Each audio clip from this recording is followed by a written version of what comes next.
ஒரு பணக்கார யூஸ் பண்ற காண்டம்ல ஸ்ட்ராபெரி பிளேவர் வேணும்னா ஒரு ஏழை குழந்தை தன் வாழ்நாள்ல ஸ்ட்ராபெரியை நினைச்சு பார்க்க முடியுமா?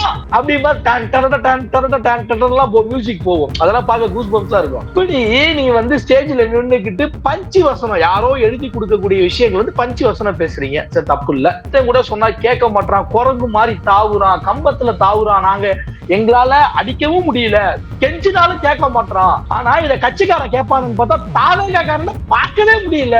கட்சியோட மாவட்ட எங்க இருக்கானே தெரியல. அவன்கிட்ட போய் சொன்னாலும் மாவட்ட சொல்றது அவனுக்கு கேட்க மாட்டான், மாவட்ட செயலர் சொல்லவும் வர மாட்டான். அப்ப இது ஒரு வந்து கட்டுக்கடங்காத ஒரு கூட்டமா இருக்கு. இது என்னைக்கா இருந்தாலும் ஆபத்து தான், பொது சமூகத்துக்கு இது ஆபத்து தான். மிஞ்சி போனா விஜய் என்ன பேசுவாப்ல, ஸ்டாலின் பயந்துட்டாரு, ஸ்டாலின் உருண்டுட்டாரு, ஸ்டாலின் பிறண்டுட்டாரு, ஸ்டாலின் படுத்துட்டாரு, எங்களை பார்த்தா என்ன பயமா, அப்படிலாம் கற்கூரித்தனமா பேசுவோம். அதெல்லாம் நம்ம கண்டுக்க கூடாது. ஏன்னா அதெல்லாம் நாம வந்து கண்டுகிட்டதுனால, விஜயை வச்சு பார்த்ததுனால இன்னைக்கு 41 பேர் செத்து போயிட்டாங்க. காரணம் யாருன்னா விஜய் மட்டும்தான். விஜயினுடைய அந்த மாஸ் வெறி, அந்த மாஸ் பசி, அந்த தான் தாங்கிற வெறி, தான் காட்டணும், தான் பின்னாடி எத்தனை கூட்டம் இருக்காங்க தெரியும், அதே ரசிக்கிறாங்க. அந்த ஆளு ரசிக்கிறான், பஸ்ஸுக்குள்ள உட்காந்துக்கிட்டு லைட் ஆஃப் பண்ணி விளையாடுறான். இப்படியான விஷயங்கள் ஏன் செஞ்சு கொடுக்கல அப்படின்னா, விஜய்க்கே வந்து தெரியாது, விஜய்க்கு அந்த வழி புரியாது, விஜய்க்கு பசினா என்னன்னு தெரியாது, தாகம்னா என்னன்னு தெரியாது, விஜய்க்கு கஷ்டம்னா என்னன்னு தெரியாது, வேர்வனா என்னன்னு தெரியாது.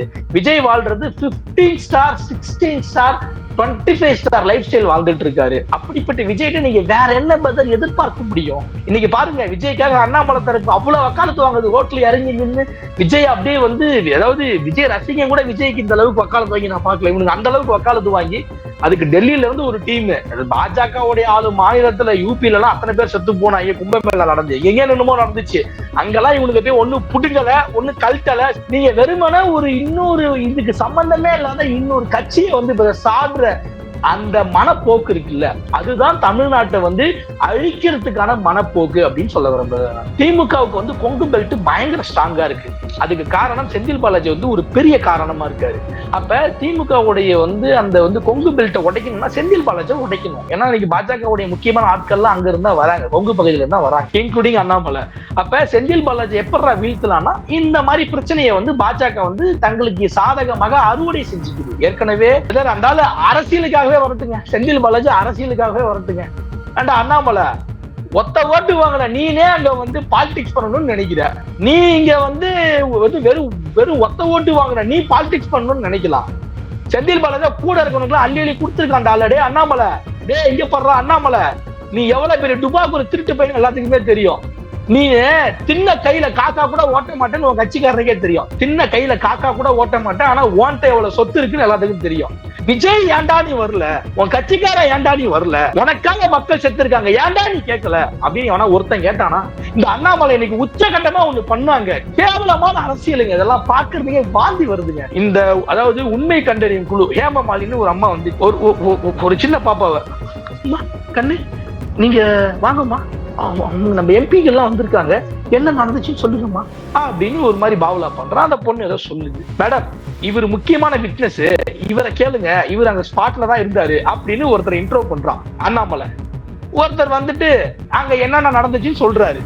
அதை நம்ம அண்ணாமலை வந்து இங்கிலீஷ்ல டிரான்ஸ்லேட் பண்ணி அந்த அம்மாவுக்கு சொல்றாரு. கடைசியா அண்ணாமலை கேட்கிறாரு, இதெல்லாம் எப்படிங்க திட்டமிட்டு சரியா தானே தெரியுதுன்னு அண்ணாமலை கேட்கிறாரு. அந்த ஆளு, இது சதியெல்லாம் கிடையாதுங்க, கூட்டம் அதிகமா எடுத்துங்க, விஜயில் எடுத்துங்க அப்படின்னு சொல்லிட்டு போயிட்டாரு. இவ்வளவுதான் பெரிய விஷயம், மக்களுக்கு தெரியுது, இவ்வளவுதான் விஷயம். ஒரு நடிகர் பின்னாடி அவன் என்ன செஞ்சுட்டான், நம்மளுக்கு அவனால என்ன செஞ்சிட முடியும்? காசு வாங்கிட்டு நடிக்கிறான், நம்ம காசு கொடுத்து பாக்குறோம், அவ்வளவுதான் நமக்கு அவனுக்குள்ள வித்தியாசம் உறவு. டீப் ரிப்போர்ட் தமிழ் நேயர்களுக்கு வணக்கம். நான் ராகேஷ். இன்றைக்கு நம்மோடு இணைந்திருக்கிறார் சமூக செயற்பாட்டாளர் சத்யபிரபு அவர்கள். வணக்கம். வணக்கம். சமீபத்துல தாவேகா தலைவர் விஜய் அவர்கள் கரூருக்கு சுற்றுப்பயணம் போயிருந்தாரு. அங்க வந்து அந்த நெரிசல்ல மாட்டி 41 பேர் இது வரைக்கும் இறந்திருக்காங்க. இது தொடர்பா வழக்கு பதிவு செய்யப்பட்டிருக்கு.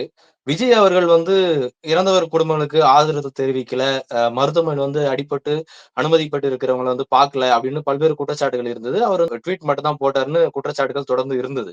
இன்றைக்கு அவர் வெளியிட்ட வீடியோல பாத்தீங்கன்னா வந்து எந்த ஒரு வருத்தத்தையும் தெரிவிக்காம அவர் வந்து முதலமைச்சர் மீதும் தமிழக அரசு தான் இது செஞ்சது அப்படின்ற மாதிரியும் குற்றச்சாட்டு வைக்கிற மாதிரி தான் அந்த வீடியோவை வெளியிட்டு இருக்காரு. நீங்க எப்படி பாக்குறீங்க? இது வந்து ஒரு அப்பட்டமான ஆக சிறந்த ஒரு அயோக்கியத்தனமா நான் பார்க்கிறேன். அதாவது விஜய் என்கிற ஒரு வந்து பதர் அயோக்கியனுடைய மொத்த வெளிப்பாடா அதை நான் பாக்குறேன். ஏன்னா நீ வந்து ஸ்டேட் கவர்மெண்ட்ட சொல்லு, சிஎம் சொல்லு, போலீஸ சொல்லு, எல்லாத்தையும் சொல்லு. அதெல்லாம் மாற்று கருத்து இல்ல. நமக்கு மனசாட்சின்னு ஒண்ணு இருக்கு. மனசாட்சின்னு ஒண்ணு இருக்கு. இது ஏன் நடந்துச்சு, எப்படி நடந்துச்சு அப்படின்னு விஜய்க்கு தெரியும். மத்தவங்கள விடுங்க. விஜய்க்கு தெரியும் சார். ஏன்னா இது நடந்தது விஜயால. விஜய்க்காக வந்து விஜய பார்க்க வந்து விஜய் போட்ட கூட்டத்துல விஜய பார்க்க வந்து விஜய்க்காக நடந்த விஷயம் தான் அந்த விஷயம். இப்ப நம்ம வந்து இப்ப விஜய் வந்து ஸ்டாலின் தான் பொறுப்புங்கிறாரு, திமுக தான் பொறுப்புங்கிறாரு, போலீஸ் தான் பொறுப்புங்கிறாரு. உண்மையாலே நானும் சொல்றேன், இதுக்கு வந்து திமுகவும் இதுக்கு வந்து போலீஸும் தான் பொறுப்பு. எப்படி எந்த இடத்துல பொறுப்பாகுதுன்னா, இந்த விஜய் மாதிரியான முட்டாள்தனமான அரசியல் கூட்டங்களை அதாவது விஜய் பின்னாடி இருக்கக்கூடிய தற்கூரித்தனமான அந்த வந்து கூட்டங்கள்லாம் ஒண்ணு சேரக்கூடிய அந்த நிகழ்ச்சியை வந்து நிப்பாட்டாம விட்டதுதான் எல்லாத்துக்கும் காரணம்னு நான் சொல்றேன். எப்படின்னா, விஜய் பின்னாடி இருக்கவனுக்கு வந்து அரசியல் புரிதல் இல்ல, அரசியல் பக்குவம் இல்ல. ஏன் விஜய்க்கே அது கிடையாது. அரசியல் தெளிவு இல்ல. விஜயே சினிமாவுல வந்து பஞ்சி வசனம் பேசுவார், பாத்திருக்கீங்கல்ல? இந்த ஒரு படம் தான் பாத்திருக்கேன். என்ன படம் அது? இதுன்னு கத்தி படம்னு நினைக்கிறேன். அதுல எல்லாம் பேசுவாரு. ஒரு பணக்கார யூஸ் பண்ற காண்டம்ல ஸ்ட்ராபெரி பிளேவர் வேணும்னா ஒரு ஏழை குழந்தை தன் வாழ்நாள்ல ஸ்ட்ராபெரியை நினைச்சு பார்க்க முடியுமா? அப்படி மியூசிக் போகும். அதெல்லாம் பார்க்க கூஸ் பம்ப்ஸா இருக்கும். இப்படி நீ வந்து ஸ்டேஜ்ல நின்னுக்கிட்டு பஞ்சி வசனம் யாரோ எழுதி கொடுக்கக்கூடிய விஷயங்கள் வந்து பஞ்சி வசனம் பேசுறீங்க. சரி, தப்பு இல்ல. நீங்க எந்த கவர்மெண்ட் வந்து திட்டலாம், குறை பேசலாம், தப்பு இல்ல. அது வந்து ஜனநாயக உரிமை. ஆனா ஒரு அரசியல் புரிதல் இல்லாத அரசியல் படுத்தப்படாத ஒரு கூட்டத்தை வச்சிருக்கக்கூடிய விஜய் ஏற்கனவே விக்கிரவாண்டியில போட்டப்பே எத்தனை பேர் செத்து போனாங்கன்னு தெரியும். அடுத்தது மதுரை பக்கம் மாநாடு போட்டப்ப எத்தனை பேர் செத்து போனாங்கன்னு தெரியும். அடுத்தது விஜய் வர இடங்கள்ல வந்து இப்ப வந்து இப்ப ரீசெண்டா திருச்சி, அதன் பிறகு பாத்தீங்கன்னா பெரம்பலூர், அது வந்து என்னுடைய சொந்த மாவட்டம் பெரம்பலூர், அரியலூர், நாகப்பட்டினம் இங்கெல்லாம் என்னென்னலாம் வந்து நடந்துச்சு, எவ்வளவு கூட்டங்கள் வந்துச்சு, அங்க இருக்கக்கூடிய பொது வாழ்க்கை எந்த அளவுக்கு பாதிச்சு, அதாவது பொது சமூகம் எந்த அளவுக்கு பாதிச்சிச்சு, பொதுமக்கள் எந்த அளவுக்கு பாதிக்கப்பட்டாங்க, ஒரு வந்து பைத்தியக்கார கூட்டம் என்னென்னலாம் செஞ்சிச்சு, என்னென்ன குரங்கு வித்தைகள்லாம் காமிச்சிச்சு அப்படின்னு வந்து காவல்துறைக்கு நல்லாவே தெரியும். ஒண்ணு. ஏன்னா அரியலூர்ல வந்து அதாவது அரியலூர்ல விஜயோட கூட்டத்துக்கு பந்தோபஸ்து பார்த்த அங்க இருக்கக்கூடிய காவல்துறையில முக்கியமானவர் என்கிட்ட அப்பவே சொன்னது என்னன்னா, சத்யா இது வந்து ரொம்ப நாள் நீடிக்காது, இது என்னைக்கா இருந்தாலும் பிரச்சனை போய் விடும் சத்யா, ஏன் அப்படி சொல்றீங்க?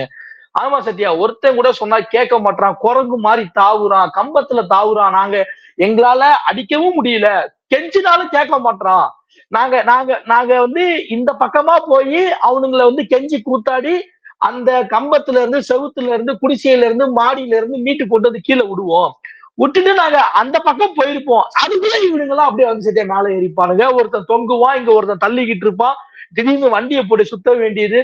நாங்களும் வந்து மனுஷங்க தான், நாங்க சத்தம் போடக்கூடாது, நாங்க வந்து ஆபாசமா பேசக்கூடாது, திட்டக்கூடாது, இன்னொன்னு நாங்க வந்து அடிக்கவும் கூடாது. ஆனா எவனுமே கேட்க மாட்டான், வந்தவன் பாதி பேர் போதையில இருக்கான், தளபதின்னு கத்துறான்.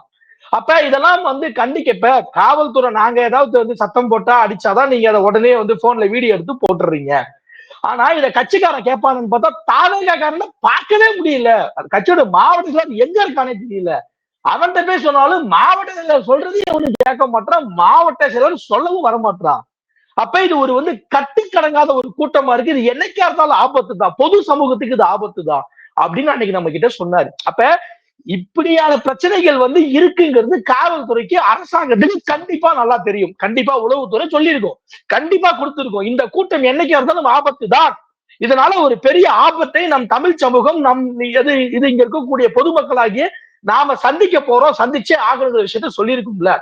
அப்ப போலீஸும் அரசாங்கம் என்ன செஞ்சிருக்கணும்னா, விஜயோடைய இந்த மாதிரியான கூட்டங்களுக்கு பர்மிஷன் முதல்ல கொடுத்திருக்க கூடாது. 1000 பாலிடிக்ஸ் பண்ணியா இது மிஞ்சி போனா விஜய் என்ன பேசுவாப்ல, ஸ்டாலின் பயந்துட்டாரு, ஸ்டாலின் உருண்டுட்டாரு, ஸ்டாலின் பிறண்டுட்டாரு, ஸ்டாலின் படுத்துட்டாரு, எங்களை பார்த்தா என்ன பயமா, அப்படிலாம் கற்கூரித்தனமா பேசுவோம். அதெல்லாம் நம்ம கண்டுக்க கூடாது. ஏன்னா அதெல்லாம் நாம வந்து கண்டுகிட்டதுனால, விஜய வச்சு பார்த்ததுனாலதான் இன்னைக்கு 41 பேர் செத்து போயிட்டாங்க. இன்னைக்கு வந்து பல பேருக்கு வந்து கணவன் இல்ல, அவங்க பெத்த பசங்க இல்ல, பல பேருக்கு வந்து மனைவி இல்ல, இப்படி வந்து குடும்பமே இன்னைக்கு வந்து நடுத்தருவுல இருக்கு. இப்ப இதுல இந்த இடத்துல வந்து கவர்மெண்ட் போலீஸ் மேல என்ன தப்புனா ஒரே ஒரு தப்பு தான். என்னன்னா, விஜய் வந்து நாமக்கல்ல அதாவது 8:45 9 மணிக்கு வரேன்னு சொல்லி 2 மணிக்கு தான் வந்திருக்காரு. 9 மணிக்கு தான் சென்னையில கிளம்பியிருக்காரு துரை. அந்த ஆளுக்கெல்லாம் வலி வேதனை தெரியுமா? மக்களுடைய வந்து கஷ்டம் இது மக்களுடைய கஷ்டம் தெரியுமா? வெயில்னா என்னன்னு தெரியுமா? வேர்வனா என்னன்னு தெரியுமா? பசினா என்னன்னு தெரியுமா? ஒரு கிளாஸ் டீ வாங்கி பண்ணு வாங்கி வந்து காலையில வந்து டிஃபன் சாப்பிடுற மக்கள் எத்தனை பேர் இருக்காங்க தெரியுமா? நானே அந்த மாதிரிலாம் பல நாள் இருந்திருக்கேன். அப்படிப்பட்ட மக்களுடைய வலி வேதனைனா தெரியுமா? 9 மணிக்கு நீ சொல்லிட்டு 9 மணிக்கு உன்னை பாக்குறதுக்கு நாயா பேயா வந்து இது இங்க இருக்கக்கூடிய மக்கள்லாம் ரோட்ல நின்று வெயில்ல கருகடைக்க நின்றுகிட்டு இருக்கு. ஆனா உனக்கு அந்த அக்கறையில ஏதாவது ஒண்ணு இருந்தா கூட 9 மணிக்கு நம்ம சொல்லியிருக்கோம், ஒரு 10 மணிக்காவது போகணும் அப்படிங்கிற ஒரு எண்ணத்துல நீ வந்திருக்கணும். ஆனா நீ என்ன பண்ற? பொறுமையா சீவி சிங்க அடிச்சு 9 மணிக்கு தான் அங்கவே கிளம்புற சென்னையில. இப்ப நம்மள மாதிரியான ஆட்களுக்கு பஞ்சுவாலிட்டியா போக முடியல, ஒரு மணி நேரம் முன்ன பண்ண ஆகுதுன்னா சரி. ஏன்னா இப்ப நம்ம வந்து பஸ்ஸை பிடிச்சு போகணும், இல்ல யார்ட்டையாவது இல்ல அப்படின்னா காரை பிடிச்சு போகணும், மாறி மாறி இங்க வந்து டிராபிக்ல மாட்டி தான் போகணும் நம்ம. ஆனா விஜய் தனி பிளைட்ல வராரு, தனி பிளைட்ல திருச்சி வரைக்கும் வராரு. அப்படி என்ன செஞ்சிருக்கணும்? சீக்கிரமா வரணும், வரல. அப்ப விஜய் சீக்கிரமா வரலங்கிற பட்சத்துல அங்க கூட்டம் ஏறிக்கிட்டே இருக்கு. ஏன்னா விஜயோடைய டாக்டிக்ஸ், அவங்க கட்சியோட டாக்டிக்ஸ் என்னன்னா, விஜயை காமிச்சு ஒரு கூட்டத்தை கிரியேட் பண்ணி, ஒரு ஹைப்பை காமிச்சு, ஒரு மாசத்தை காமிச்சு, எங்க பின்னாடி இவ்வளவு பெரிய கூட்டம் இருக்காங்கன்னு காட்டுறதுதான் நோக்கமா வச்சிருக்காரு. இது இல்லைன்னு சொல்ல முடியாது. ஏன் இல்லைன்னு சொல்ல முடியாதுன்னா, விஜய் அப்படி ஒரு வந்து ஹைப்பை கிரியேட் பண்ண வேண்டிய கட்டாயத்துல அப்படி ஒரு அவசியம் விஜய்க்கு இல்ல அப்படின்னா, நீ சரியான டைம்க்கு வந்திருக்கணும். இல்ல அதிகபட்சம் 1 மணி நேரம் வந்து முன்ன பின்ன வந்திருக்கணும். 6 மணி நேரம் 7 மணி நேரம் நீ காக்க வச்சு வரனா அதுதான் காரணம். அதெல்லாம் தாண்டி நீ வந்து சென்னையில இருந்து திருச்சிக்கு தனி விமானத்துல வர, திருச்சியில இருந்து நாமக்கலுக்கு வந்து ஒரு தனி ஹெலிகாப்டர்ல வரலாமே. நீ அங்க இருந்து பஸ்ல வரணும்னு அவசியம் இல்லைல்ல. எப்பா இப்ப நீ வந்தா உன் பின்னாடி கூட்டம் வருதுப்பா, பசங்க வராங்கப்பா, பெண்கள் வராங்கப்பா, நீ சொல்றத யாருமே கேட்க மாட்டாங்கப்பா, உன் பஸ்ஸை சுத்தி சுத்தி ஓடுறாங்கப்பா, உன் பஸ்ஸுக்கு குறுக்க ஒடியாறாங்கப்பா. அப்ப இவ்வளவு சிக்கல் இருக்குன்னு உனக்கே தெரியுதுப்பா. நீ வந்தா பொதுமக்களுக்கு வந்து ஏகப்பட்ட சங்கடங்கள், அதாவது ஏகப்பட்ட சங்கடங்கள் வந்து ஏற்படுதுப்பா. டிராபிக் பிரச்சனை வருதுப்பா, சட்ட ஒழுங்கு பிரச்சனை வருதுப்பா. இது விஜய்க்கும் தெரியுதுப்பா. அப்ப விஜய்க்கு ஒரு மாஸ் காட்ட வேண்டிய, ஹைப் காட்ட வேண்டிய வந்து கட்டாயம் அவசியம் இல்லைன்னா, நீ தனி விமானத்துல திருச்சிக்கு வர, நீ திருச்சில இருந்து நாமக்கலுக்கு, அங்க இருந்து வந்து கரூருக்கு ஒரு தனி ஹெலிகாப்டர்ல வரலாமே. ஒண்ணு. அடுத்தது நீ வந்து மக்களுடைய அதாவது மக்கள் கூடக்கூடிய மத்தியில பொது இடங்கள், அதாவது மக்கள் கூடக்கூடிய ரோடுகள்ல அங்கதான் நீ வந்து கூட்டம் நடத்தணும்னு அவசியம் இல்லை. உண்மையிலே அக்கறை இருந்தா அதுக்கு ஒதுக்குப்புறமா இருக்கக்கூடிய ஒரு ஓப்பன் ஸ்பேஸ், ஓப்பன் கிரவுண்ட், அங்க நீ வந்து ஒரு வந்து ஹெலிபேட் அமைச்சு அங்க மக்களை வச்சு நீ பார்க்கலாம். அப்ப உன் நோக்கமே ஒரு கூட்டத்தை காட்டணும், ஒரு மாஸ் காட்டணும், ஒரு திட்பத்தை காட்டணும். யார் தெரியுமா? நான் எவ்வளவு பெரிய கெத்து தெரியுமா? எனக்கு எத்தனை பேர் இருக்காங்க தெரியுமா? அந்த கூட்டத்தை நீ ரசிக்கிற. முட்டாள் மக்கள் உன்னை சார்ந்து அந்த சினிமா வெறியில, அந்த சினிமா மோகத்துல வராங்கல்ல, அதை நீ ரசிக்கிற. ஒண்ணு. இப்ப வந்து போலீஸ் மேல எங்க தப்பு வருதுன்னா, விஜய் சொன்ன டைமுக்கு வரல, கூட்டம் ஏறிக்கிட்டே இருக்கு, கூட்டம் வந்து அதிக அளவுல ஏறிக்கிட்டே இருக்கு. அப்ப நாமக்கல்ல வந்து ஒரு முக்கியமான காவல் அதிகாரி வந்து விஜய் தரப்பை சந்திச்சு சொல்றாரு, எங்க நீங்க கரூருக்கு நீங்க வந்து வரதுக்குள்ள அங்க கூட்டம் அதிகமாயிருச்சுங்க, அங்க வந்து சம்பவம் அதாவது எங்களுடைய கட்டுக்குள்ள இல்ல, அதனால விஜய் நீங்க வந்து சொன்ன இடத்துக்கு நீங்க வந்தீங்கன்னா கண்டிப்பா பிரச்சனை வரும், அதனால நாங்க ஒரு பாயிண்ட் சொல்றோம் முன்னாடியே, அந்த இடத்துல நீங்க நிப்பாட்டி பேசுங்க அப்படின்னு சொல்லியிருக்காரு. அதுக்கு விஜய் தரப்பு, ஸ்டாலின் என்ன பயந்துட்டாரா? ஸ்டாலின் என்ன எங்களை மிரட்டி பாக்குறாரா? பாத்துரலாமா? நாங்க எங்க பெர்மிஷன் வாங்கணுமோ நாங்க அங்கதான் பேசுவோம் அப்படின்னு சொல்லி விஜய் தரப்பு வந்து ரொம்ப மும்முரமா வந்திருக்கு. யாருன்னா இந்த ஆதவ் அர்ஜுனான்னு ஒருத்தர் இருப்பான், லாட்டரி சீட்டு வித்தவன். அவன் வந்து அவனுக்கு திமுக மேல கோவங்க, அவனுக்கு திமுக எம்பி சீட்டு கிடைக்கலங்க, அவன் திமுக தாங்க இருந்தா, திமுக தான் பொறுக்கி தின்னான். ஆதவ் அர்ஜுனா திமுக தான் பொறுக்கி தின்னாங்கிறது ஊருக்கே தெரியும். அவனுக்கு திமுக பர்சனல் வெஞ்சன்ஸ், அதுக்கு அவன் எப்படி யூஸ் பண்றான் பாருங்க விஜய். அந்த விஜயை நம்பி இருக்கக்கூடிய அந்த தற்கூரித்தனமான ரசிகர் கூட்டத்தெல்லாம் வச்சுக்கிட்டு நாங்க அங்கதான் வருவோம் அப்படின்னு சொல்லி விஜய பாயிண்ட் கொண்டு போறோம். இந்த இடத்துல போலீஸ் வந்து நிப்பாட்டின்னு சொல்றேன். இப்ப நம்மள மாதிரியான ஆட்கள் எல்லாம் ஏதோ ஒரு வந்து பிரச்சனையை சந்திக்க போனா கூட, நீங்க அங்க வந்தா பெரிய பிரச்சனை வந்துடும், சட்ட ஒழுங்கு பிரச்சனை வந்துடும். ஒண்ணும் இல்ல, திருப்பரங்குன்றத்துல ஒரு பிரச்சனை, கோவிலுக்கும் அங்க இருக்கக்கூடிய வந்து தர்காவுக்கும் பிரச்சனை. நாம என்னடா பிரச்சனை, அவனுங்க வந்து சங்கிங்க வந்து ஒரு பெரிய மதக்கலவரத்தை தூண்டுறதுக்கான வேலைகள்ல இருக்கானுங்க, அவனுங்க வந்து எப்படி செய்வானுங்க நமக்கு தான் தெரியும். அப்ப நாம என்ன செய்யறோம்னா, அங்க போய் அந்த கோவிலையும் பார்ப்போம், அங்குள்ள வந்து அந்த வந்து தர்கா நிர்வாகத்தையும் பார்ப்போம். நாம ஒரு வந்து அமைதிக்கு உண்டான ஒரு விஷயத்தை வந்து ஏற்படுத்தலாம் அப்படின்னு நாங்க ஒரு 4 பேர் தான் இங்க இருந்து கார்ல கிளம்பி போய்கிட்டு இருக்கோம். ஏதோ தகவல் கொடுத்தான்னு தெரியல, மதுரை ஒத்த கடைக்கு முன்னாடி இருக்க டோல் பூத்ல 30 போலீஸ் எங்களை அப்படியே சூழ்ந்து எங்க அப்படியே அழகா தூக்கிட்டு போயிட்டாங்க. கேட்டா நீங்க உள்ள போனா சட்ட ஒழுங்கு பிரச்சனை வரும், நீங்க வந்து மதுரைக்குள்ளேயே வரக்கூடாது, நீங்க வந்தா கலவரம் வரும், நீங்க வந்தா அது வரும், இது வரும், ஒரு தீவிரவாதியை லாக் பண்ற மாதிரி லாக் பண்ணிட்டு போய் நம்மளை வச்சு ரொம்ப சீனை போட்டாங்க. இவ்வளவுதான் சீன் போடணும் இல்ல, அவ்வளவு சீன் போட்டாங்க. அதுல எல்லாம் ஒருத்தன் வந்தா பாருங்க, அவன் என்னமோ எஸ்பிசிஐடி அவன், அதெல்லாம் போலீஸாங்கிறதே எனக்கு சந்தேகமா இருக்கு. வந்து போனை புடுங்குறான், ஆய் ஊய்கிறான், டசு புசுங்கிறான். சரி காமிச்சல்ல, ஏத்துக்கிறோம்.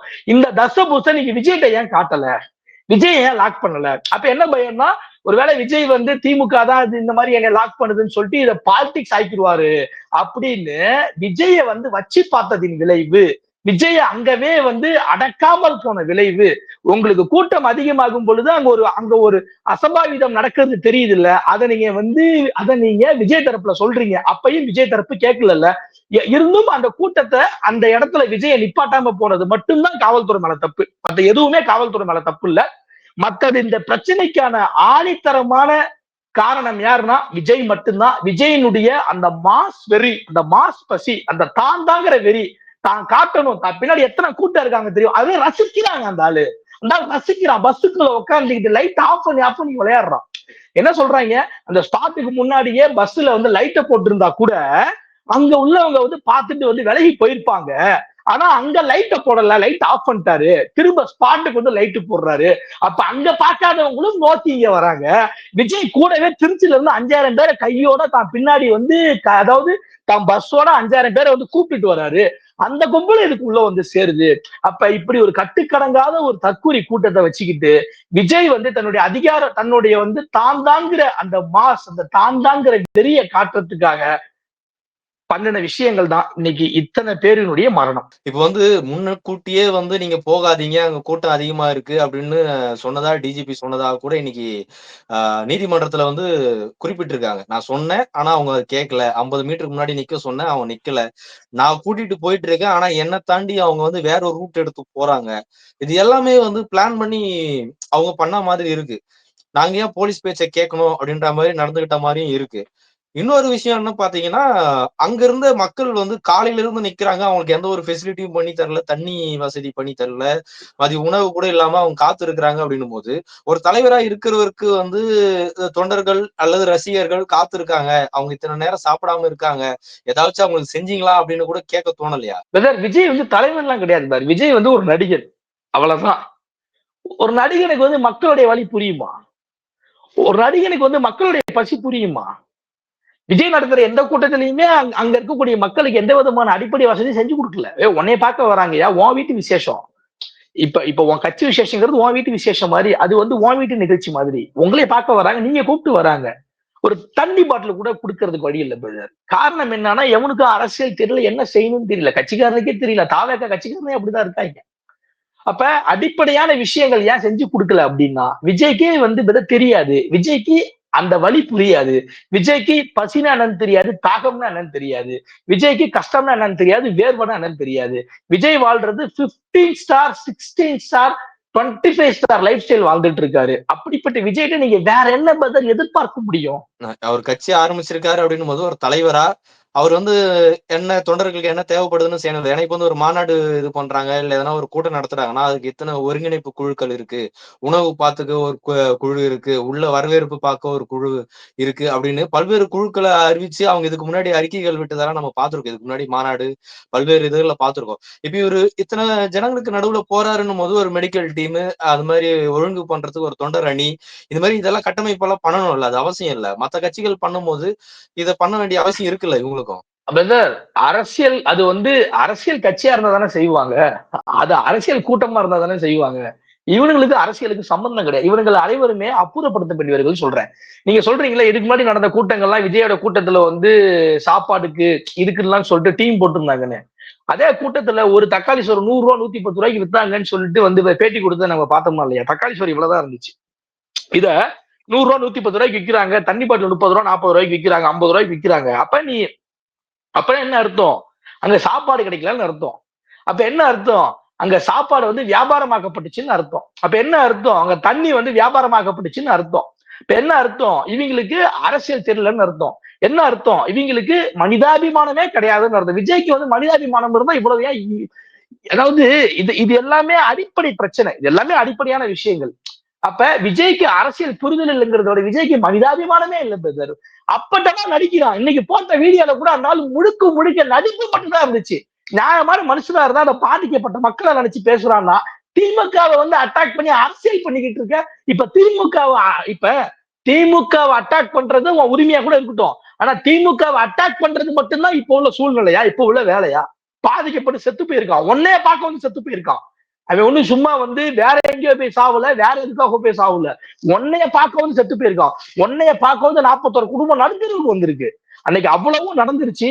இப்ப நம்ம வீட்டுக்கு ஒருத்தவங்க வராங்க, அவங்களுக்கு ஒரு அசம்பாவிதம் நடந்துருச்சுன்னா நம்மளுடைய கால் அந்த இடத்த விட்டு போக துடிக்குமா? சரி, நீ அங்க இருந்தாதான் பிரச்சனை, சட்ட ஒழுங்கு பிரச்சனை வரும். சரி சரி, ஓகே, வச்சுப்போம். நீ திருச்சியில வந்து தங்கியிருக்கலாமே. நீ திருச்சியில தங்கினாதான் உனக்கு 50-100 போலீஸ் வந்து பாதுகாப்பு கொடுப்பாங்களே. ஏன்னா உனக்கு வந்து ஒயிட் பிளேஸ் பாதுகாப்பு இருக்கு. நீ ஒரு விவிஐபி ஜோன் கேட்டகரியில நீ இருக்க. அவ்வளவு சாதாரணமாலாம் உன யாரும் கிட்டக்க நெருங்கிட முடியாது. நீ எங்களை மாதிரி மக்கள் தான் பாவம். அப்ப உன் கால் வந்து சென்னைக்கு முதல்ல போகுமா? ஓ, ஹாஸ்பிட்டல் வாயா, என்னன்னா நடந்துட்டு போட்டியா? அங்க அத்தனை பேர் செத்து போயிருக்காயா உனக்காக? ஏயா, அவன் உயிரோட உன் உயிர் என்ன அவ்வளவு முக்கியமாயா உனக்கு? சரி சரியா, நீதாயா அங்க வந்து போக கூடாது, வரக்கூடாது. நீ வந்தாதான் சட்ட ஒழுங்கு பிரச்சனை வரும். திருச்சியில போய் தங்கி இருக்கலாமே. உன் கட்சிக்காரன் போயிருக்கலாமே. திமுக இது அன்னைக்கு திமுக அதிமுக தானே போய் நின்றுகிட்டு இருந்தான். நீங்க எல்லாம் போய் நிக்கணும். உன் கட்சிக்காரன் போய் நிக்கணும்ல. உன் கட்சியில இருக்கக்கூடிய நான் என்ன சொன்ன, நீ வர வேணாம். அடுத்த கட்டத்துல உள்ள ஆட்கள் அங்க வரணும்ல, மாவட்ட நிர்வாகம் வரணும்ல. ஏன்னா இவனுங்களுக்கு என்னன்னே செய்ய தெரியல. அடுத்து என்ன செய்யணும்னே தெரியல. அடுத்து என்ன பண்ணணும்னே தெரிய காரணம் இவனுங்களுக்கு அரசியல் தெரியல. ஒரு வந்து ரசிகர்கள் கூட்டத்தை வச்சுக்கிட்டு, தற்கொலை கூட்டத்தை வச்சுக்கிட்டு இவங்க வந்து என்னன்னா, இப்ப பாஜகவுக்கு ரஜினிகாந்த் கிடைக்கல. பாஜகவுக்கு ரஜினி ஒரு கடத்துல ரஜினிகாந்த் வந்து நான் வந்து செத்துருவேன் அப்படின்னு சொல்லி ஹாஸ்பிட்டல்ல போய் படுத்துட்டு என்னை ஆளை விட்டுருங்கன்னு சொல்லி கையெடுத்து கும்பிட்டாரு. இப்ப அன்னைக்கே வந்து பதில் விஜய் கேட்சப் பண்ணி தான் கொண்டு வந்திருக்காங்க. யாரு? இந்த பாஜகவுக்காக தான் விஜய் வந்து வேலை பார்க்கிறாரு. ஆமா, விஜய் வந்து பாஜகவுக்காக தான் இறங்கியிருக்காரு. இதை விட வேற என்னங்க வேணும்? இன்னைக்கு பாருங்க, விஜய்க்காக அண்ணாமலை தரப்பு அவ்வளவு வக்காலத்து வாங்குது. ரோட்ல இறங்கி நின்று விஜய் அப்படியே வந்து, அதாவது விஜய் ரசிகன் கூட விஜய்க்கு இந்த அளவுக்கு வக்காலத்து வாங்கி நான் பார்க்கல. இவனுக்கு அந்த அளவுக்கு வக்காலத்து வாங்கி அதுக்கு டெல்லியில இருந்து ஒரு டீம், பாஜகவுடைய ஆளு மாநிலத்துல யூபில எல்லாம் அத்தனை பேர் செத்து போனாங்க. கும்பமேளா நடந்து எங்க நின்னுமோ நடந்துச்சு. அங்கெல்லாம் இவனுக்கு போய் ஒண்ணு புடுங்கல, ஒண்ணு கழட்டல. செத்து போன தகவல் கூட உண்மையான தகவலா வெளியே வரல. நிறைய மனிதர்கள் மறைக்கப்பட்டார்கள், மரணங்கள் மறைக்கப்பட்டுச்சு. இப்படிலாம் இருக்கக்கூடிய சூழ்நிலையில இன்னைக்கு வந்து தமிழ்நாட்டுல வந்து கிடைச்ச ஒரு பிரச்சனையை வச்சு திமுக அகைன்ஸ்டா கொண்டு போகணும். அது கொண்டு போ, அது உன் அரசியல். ஆனா அது ஒரு நியாயம் இருக்கணும்ல. எவன் பாதிக்கப்பட்டோனோ அவனையே அதாவது எவன் இந்த பாதிப்புக்கெல்லாம் காரணமானானோ அவனை கேள்வி கேட்காம, அவனை சாடாம, நீங்க வெறுமனே ஒரு இன்னொரு இதுக்கு சம்பந்தமே இல்லாத இன்னொரு கட்சியை வந்து சாடுற அந்த மனப்போக்கு இருக்குல்ல, அதுதான் தமிழ்நாட்டை வந்து அழிக்கிறதுக்கான மனப்போக்கு அப்படின்னு சொல்ல விரும்புறேன் நான். அண்ணாமலை அவர்கள் வந்து கரூர் மாவட்டம், அவர் வந்து அங்கதான் எம்எல்ஏக்கு போட்டி போட்டாரு. அதனால அவர் வந்து அங்க இறந்து போனவங்களுக்கு மேல ஒரு அக்கறையோட சொந்த ஜனம், ஒரே தொகுதியில் இருக்கிற மக்கள் அப்படின்னு, ஒரு மாவட்ட மக்கள் அப்படின்னு நினைச்சு கூட அவர் வந்து அங்க போய் நின்று இருக்கலாம், அவர் பேசியிருக்கலாம். ஆனா இப்ப வந்து என்னன்னா, பாஜக அதே போல அதிமுக இவங்க எல்லாம் பேசுறது வந்து திமுக வந்து தவறிடுச்சு, இந்த இடத்த கொடுத்துருக்க கூடாது, இந்த இடத்த திட்டமிட்டு ஏதோ நடந்திருக்கு அப்படின்ற ஒரு டோன்ல தானே பேசுறாங்க. யாரும் வந்து அங்க வந்து அசம்பாவிதம் எதர்ச்சியா நடந்தது, இது விபத்து அப்படின்னு யார் வாயிலும் வரல. பேசுறவங்க எல்லாமே வந்து ஏதோ ஒரு காரணம் இருக்கு அப்படின்ற மாதிரி பேசுறாங்க. இல்ல இது திட்டமிட்டு செய்யப்பட்டது போல இருக்கு. இன்றைக்கு வந்த பாஜகனுடைய அந்த எம்பி குழுல இருக்கிறவங்க கூட அந்த அவங்க ஹேமமாலினி அவங்க கூட என்ன சொல்றாங்கன்னா, இது வந்து திட்டமிட்டு செய்தது போல இருக்குது, விபத்து போல தெரியல அப்படின்னு அவங்க ஒரு குற்றச்சாட்டை வைக்கிறாங்க.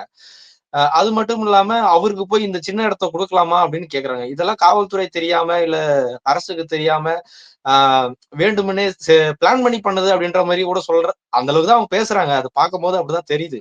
இவரும் விஜயா அப்படிதான் பேசுறாரு. ஆனா முதல்வர் அவர்கள் வந்து மருத்துவமனைக்கு வந்த போதும் சரி, நேற்றைக்கு வெளியிட்ட அந்த வீடியோவிலும் சரி வந்து எந்த அரசியல் கட்சி தலைவரும் வந்து தொண்டர்கள் இறக்கிறத வந்து விரும்ப மாட்டாங்க அப்படின்னு அவர் ஒரு நல்ல போக்குல தான் பேசுறாரு. ஒரு நல்ல ஒரு டோன்ல தான் பேசுறாரு. ஆனா இன்னைக்கு இவரு பேசுறது வந்து அண்ணாமலை, எடப்பாடி, இன்றைக்கு வந்த அந்த எம்பிக்கள் குழு இவங்க எல்லாம் பேசுற எல்லாம் ஒரே டோனா இருக்கிற மாதிரி இருக்கு. அதாவது செந்தில் பாலாஜிக்கு வந்து வக்காலத்து வாங்குறது நம்ம வேலை கிடையாது. செந்தில் பாலாஜி வந்து லஞ்சம் இல்ல இது செந்தில் பாலாஜி வந்து ஊழல், செந்தில் பாலாஜி வந்து தன்னுடைய சொத்துக்கு மீறி வந்து, அதாவது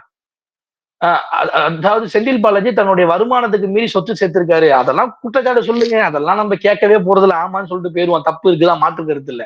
ஆனா இந்த பிரச்சனை இல்லைங்க. செந்தில் பாலாஜிக்கு என்ன சம்பந்தம் அப்படின்னா, செந்தில் பாலாஜிக்கு இவங்க சொல்ற மாதிரி திட்டமிட்டு சதி ப்ரீ பிளான் பண்ணி இப்படி ஒரு விஷயத்தை ஏற்படுத்தி தான் அரசியல் பண்ணி ஓட்டு வாங்கணும்னு அவசியம் கிடையாதுங்க.